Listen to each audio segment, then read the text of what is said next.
So ma'am, dahil member kayo ng BICAM panel, susubukan nyo pa rin na ilaban na ma-increasean ang budget ng OVP?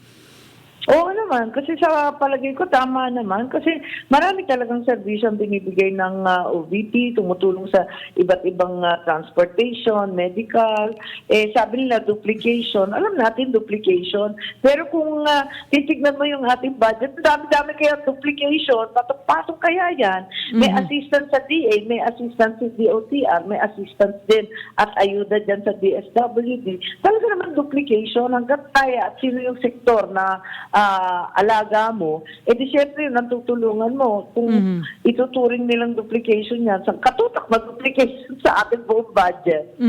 Mga magkano ma'am sa tingin nyo dapat i-increase sa budget ng OVP? Ayun na nga, ang tinitingnan namin kung ano ang maaari. Pero hindi nga kami binigyan ng anumang pagkakataon na pag-usapan yung halaga. Kasi right away, ang pagkasabi, kinakailangan pareho ang total sa Congress. Sabi ko, bakit? Bakit tayo sunod-sunuran sa Congress? Anong meron doon sa Congress na yon ang numero na nakapako sa bato?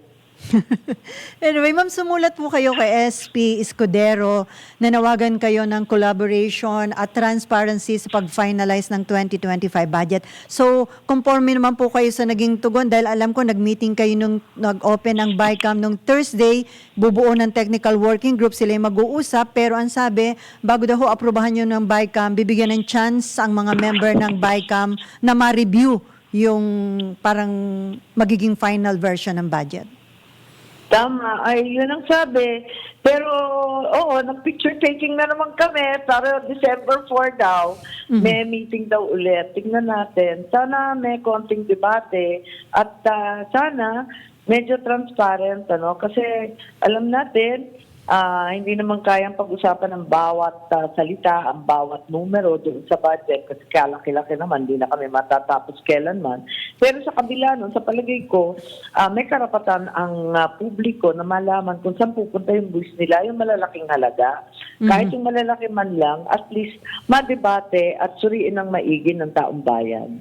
Ma'am, may commitment ba na i-update kayo lagi kung ano na yung itinatakbo ng technical working group sa kanilang pag-reconcile sa mga disagreeing provision?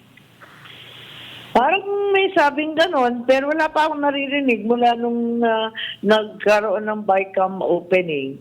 I haven't heard anything. Wala naman update pa ang binibigay sa akin. Hindi ko alam kung hindi pa sila nagmi-meeting, pero dapat nagmi-meeting na sila itong long weekend kasi pagkakataon na talagang isa-isahin yung mga disagreeing provisions.